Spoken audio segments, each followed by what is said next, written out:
Sabiendo entonces que existe dos tipos de inmunidad adaptativa, tanto lo que es la inmunidad de tipo humoral como la inmunidad de tipo celular, y sabiendo que la inmunidad protectora frente a los diferentes microorganismos depende mucho de la respuesta de lo que es el hospedero, de la respuesta del anfitrión frente al microbio, tenemos que tener en cuenta que el tipo de inmunidad que se despierta cuando existe lo que es una exposición frente a un antígeno extraño es básicamente la inmunidad activa, porque la persona inmunizada cumple una función activa. ¿Qué quiere decir que cumple una función activa? Hay una respuesta frente al antígeno y para esta respuesta necesita la activación de su sistema inmune, donde participan los diferentes linfocitos y demás. Sin embargo, cuando la persona y el linfocito todavía nunca se han tropezado con un antígeno concreto, se denomina que son vírgenes. Una vez que ya obviamente aquí no hay una respuesta o una experiencia inmunitaria, pero cuando ya respondieron a lo que es los diferentes tipos de microbios que puedan infectar, obviamente aquí ya se les califica como inmunes porque ya han protegido al organismo frente a posibles infecciones futuras por el mismo microbio. Entonces, este papel que se juega aquí es eminentemente activo. Obviamente aquí sí va a haber memoria y también va a existir especificidad. Pero existe otro tipo de inmunidad en la cual la persona lo puede adquirir mediante la inoculación de lo que es el suero o los linfocitos, mediante la inoculación del suero o los linfocitos de otra persona dotada de una inmunidad específica. O sea, una persona que tenía ya la inmunidad porque ya posiblemente se infectó anteriormente, se le extrae el suero o los linfocitos y se le inyecta a otra persona que nunca había estado en contacto con ninguno de esos microbios. Este tipo de inmunidad, si nosotros lo hacemos en experimentación, se le conoce como transferencia adoptiva, si lo hacemos en modo de experimental. Entonces, ¿esto qué va a generarme?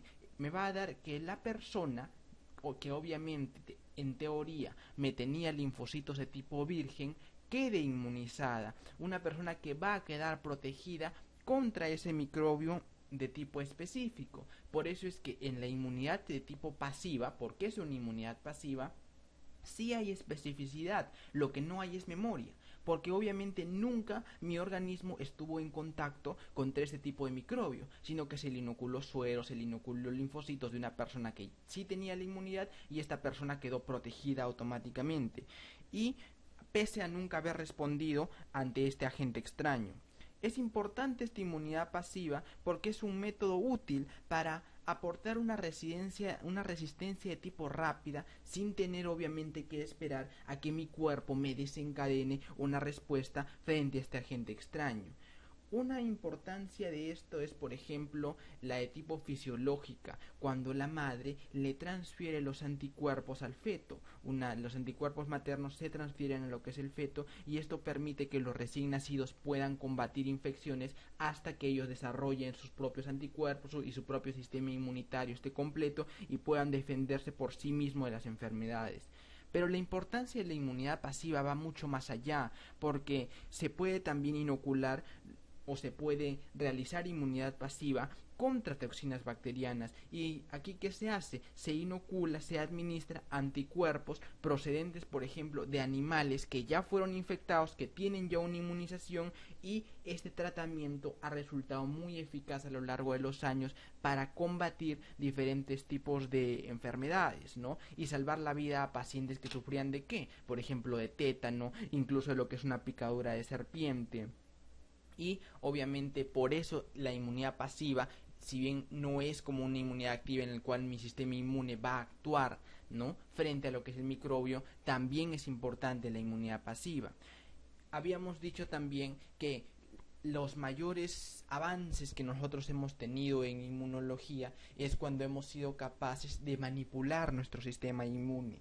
Precisamente esta técnica de inmunidad pasiva ha sido muy útil, y específicamente lo que es la transferencia adoptiva, es decir, dijimos que es transferencia adoptiva cuando se hace de manera experimental, ha sido muy útil porque gracias a ello hemos podido delimitar cuáles son las diversas células, cuáles son las diversas moléculas responsables de ejecutarme una inmunidad más específica. De hecho, gracias al entendimiento de la inmunidad pasiva, al entendimiento de la inmunidad activa, es que los conceptos de inmunidad celular, los conceptos de inmunidad humoral han ido cambiando y mejorándose, al menos en concepto, durante todos estos años.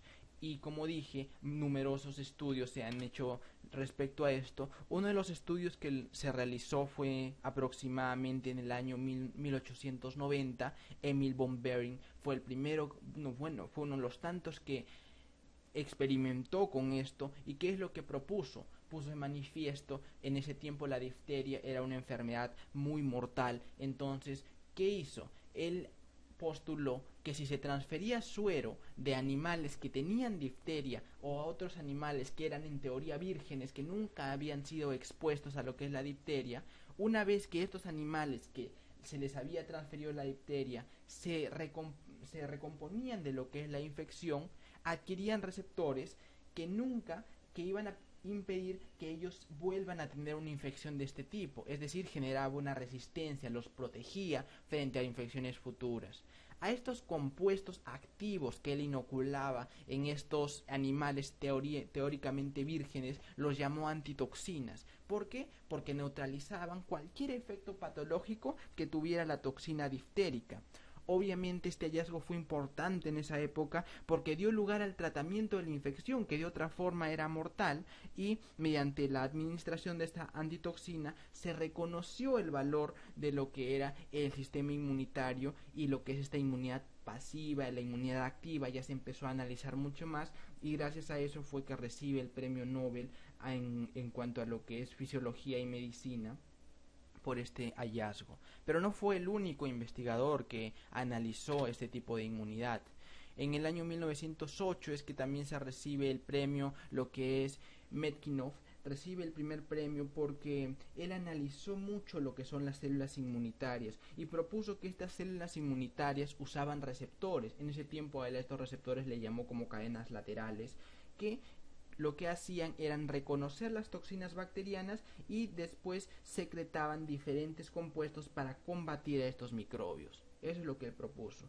También fue uno de los primeros que habló ya de los anticuerpos como proteínas séricas que se unían a los diferentes tipos de toxinas que pudieran haber, y al unirse me generaban una producción posterior de componentes de anticuerpos que iban a pelear contra estos antígenos específicos. Con el tiempo ya los términos fueron cambiando e incluso hoy en día a las sustancias que estimulan a las respuestas inmunitarias, mucha literatura lo conoce como inmunógeno. Entonces es así que con el pasar de los años, gracias a la idea de lo que es una inmunidad de tipo celular, a una inmunidad de tipo humoral, se entendió mucho más cuándo la inmunidad era activa, cuándo la inmunidad era pasiva, y se hizo nuevos avances en cuanto a lo que es inmunología. Pasando ya a este tema, vamos a cuáles son las características principales de una respuesta inmunitaria adaptativa. Y analizamos el gráfico porque en este solo gráfico me ejemplifica 3 de todas estas características. La primera, aquí vemos dos antígenos, un antígeno X y vemos un antígeno Y, ¿no? Primero hay una infección por un microbio, por este antígeno X, ¿no? Y se da una respuesta inmunitaria primaria. En esta respuesta inmunitaria, obviamente, intervienen linfocitos vírgenes, porque nunca antes dijimos que son vírgenes, porque nunca antes habían estado expuestos. Entonces, luego de que se da la respuesta inmunitaria primaria, ya no son vírgenes, ya son inmunes. Entonces, y se crean los linfocitos B de memoria, porque dijimos que toda respuesta de tipo adaptativa tiene memoria. Entonces se crean los linfocitos B de memoria. Hasta aquí, ¿qué tipo de respuesta sería? ¿O qué tipo de inmunidad? Una inmunidad de tipo activa, ¿no? Entonces, una vez que ya se crearon estos linfocitos de memoria, cuando el mismo microbio o microorganismo patógeno vuelve a invadir, vuelve a generarme una infección, la respuesta inmunitaria secundaria va a ser mucho más amplia, va a ser mucho más intensa y mucho más eficaz, porque ya yo tengo linfocitos de memoria que guardaron la información respecto a la primera infección. Eso es entonces la primera una de las características que tiene esta inmunidad de tipo adaptativa, la memoria. La segunda, vemos aquí, ¿no?, que cuando hay una invasión por un antígeno X se da un tipo de respuesta inmunitaria. Cuando hay una invasión por un antígeno Y se da otro tipo de respuesta inmunitaria. Eso es lo que se conoce como especificidad. Existe gran especificidad para identificar los diferentes tipos de microbios que afectan o que invaden nuestro organismo.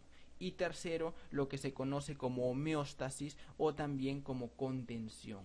¿Qué quiere decir esto? Que una vez que el sistema inmunitario se recuperó, ¿no?, esto va a entrar en una etapa de descanso, en una etapa basal, en el cual los linfocitos que estuvieron estimulados previamente debido a una invasión por un microbio, una vez que ya no hay esta invasión, con la excepción de los linfocitos de memoria que siempre se quedan, cuando ya pasó esta infección, los linfocitos que quedaban se da un proceso de apoptosis y se eliminan. Entonces esto entra en un proceso de homeostasis hasta que haya un nuevo tipo de invasión, ¿no? Entonces permite que el sistema inmune se recupere de una respuesta, de modo que entra en un proceso de homeostasis, y cuando hay una nueva invasión por antígenos, la respuesta será otra vez igual de eficaz como lo fue antes. Es más que todo un descanso que tiene mi sistema inmune frente a lo que son las invasiones, ¿no? Entra en un periodo basal de reposo, lo que se constituye la homeostasis. En cuanto a lo que es la especificidad, muchos autores cuentan como especificidad y diversidad una sola característica. Nosotros habíamos dicho que cuando llega un microbio, ¿no?, que se va a conocer como antígeno, este antígeno va a ser reconocido rápidamente por los linfocitos y obviamente va a haber una respuesta ante el mismo. Entonces, sin embargo, ¿no?, ¿cómo es que los linfocitos reconocen que es una sustancia extraña, reconocen que es un microbio? Los elementos del antígeno que son reconocidos por los linfocitos se conocen como determinantes o epítopos. Es importantísimo. Por eso es que el linfocito me reconoce la sustancia extraña, porque tiene epítopos. Entonces, una vez que me reconoce, el linfocito habíamos dicho que tiene una gran especificidad, tan exquisita que cualquier mínima alteración entre el linfocito, automáticamente cualquier mínima alteración, entre lo que es el antígeno, el linfocito lo va a reconocer y me va a actuar con gran especificidad. Esto lo hace porque el linfocito expresa también receptores. O sea, ¿cómo es que reconoce que hay una u otra variación? Porque tiene receptores de membrana que son capaces de discernir entre las diferencias más sutiles que haya entre los diferentes epítopos. Dos epítopos distintos son reconocidos por el linfocito. Entonces, en personas, la pregunta es esta: en personas que nunca han tenido un proceso de inmunización en sí, que tienen, digamos, linfocitos vírgenes, ¿cómo es que el linfocito, que nunca está en contacto con nada, me reconoce que son diferentes? Es por dos cosas importantes, y aquí viene dos procesos importantes que vamos a analizar. Uno es la hipótesis de la selección clonal. Luego ya veremos que hay otra hipótesis de lo que es la expansión clonal, que viene a ser básicamente, está muy interrelacionado. Y la otra es lo que se conoce como repertorio linfocítico. ¿Qué significa repertorio linfocítico? Que obviamente el linfocito tiene un número total de especificidades antigénicas, tiene la capacidad de reconocer, así sea virgen, gran cantidad de determinantes antigénicos, gran cantidad de epítopos, ¿no? Y en una sola persona los linfocitos tienen gran variedad. Esto se conoce como repertorio linfocítico.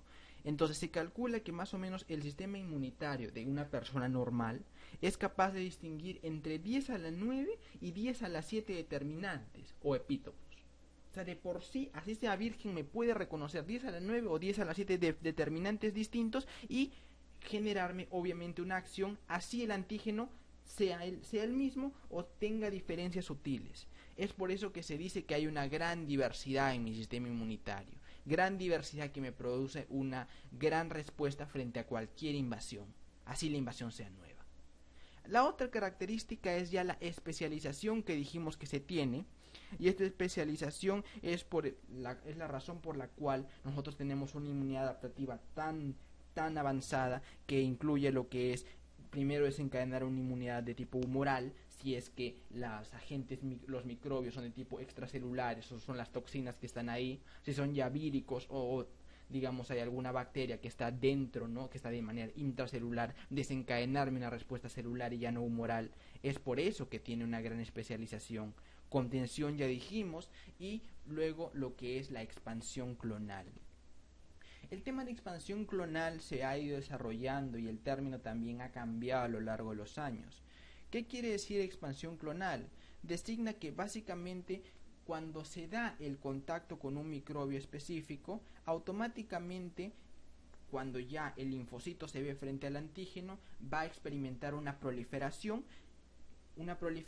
y obviamente va a aumentar su número, va a aumentar la cantidad de células que van a expresar receptores idénticos frente a ese antígeno. Entonces, este crecimiento y esta expansión del número de células que me van a actuar frente a un mismo antígeno se conoce como expansión clonal y es importantísimo para seguir el ritmo de los microorganismos infecciosos que de por sí se dividen rápidamente. En términos simples, vamos a volver a analizar el término de expansión clonal. Una vez que el microbio ingresa, el linfocito, por medio de sus receptores, reconoce su epítopo y automáticamente, una vez que lo reconoció, empieza un proceso de expansión clonal. ¿Con el fin de qué? Con el fin de dar una respuesta más adecuada, porque el microbio obviamente también va a proliferar rápidamente. Entonces, lo reconoce y automáticamente hay una expansión clonal. A eso se refiere, ¿no? Y finalmente, lo que es la falta de reactividad frente a lo propio. ¿Esto qué hace? Impide obviamente que se dañe lo que es lo que son las moléculas, las células o algunos compuestos que sean propios, que sean nuestros. O sea, más que todo cuando hablamos al inicio de un término de autoinmunidad que a veces se da, normalmente nuestro cuerpo, nuestro sistema inmunitario debería impedir este proceso. ¿Y cómo es que impide esto? Por ejemplo, inactiva, si diferentes linfocitos son de tipo autorreactivo, nuestro sistema inmunológico los inactiva o suprime, digamos, ciertas células que tienen acciones sobre las células de mi propio de mi propio cuerpo. Entonces existe una autotolerancia. Si ya nuestro organismo ve que existen linfocitos que tienen receptores contra antígenos propios o contra supuestos antígenos propios, también los elimina. Es por eso que debe haber una falta de reactividad contra lo propio para que no haya un daño tisular ni un daño orgánico por parte de nuestro propio sistema inmunitario. Esto es la característica principal de los diferentes tipos de lo que es la respuesta de tipo adaptativa.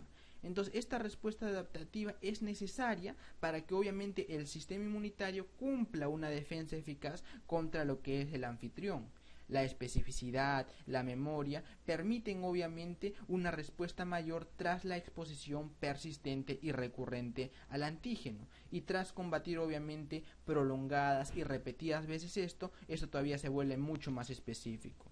La diversidad que habíamos hablado resulta fundamental también porque pretende que el sistema inmunitario me proteja contra numerosas infecciones, contra numerosos microorganismos, patógenos, no solo uno. La especialización que también habíamos dicho, ¿qué hace? Que el anfitrión en sus mejores condiciones me ofrezca una respuesta diseñada a la medida de lo que se necesita para luchar contra diferentes antígenos. La contención, que también dijimos que era importante, porque deja que el sistema inmunitario se recupere entre un estado de reposo, en un estado basal, después de eliminar cada antígeno extraño, y se encuentre obviamente después de este periodo de reposo preparado para responder otra vez frente a nuevos antígenos. Y finalmente la autotolerancia, que es vital obviamente para impedir reacciones intensas frente a nuestras propias células y tejidos sin el permiso de lo que es los linfocitos normales.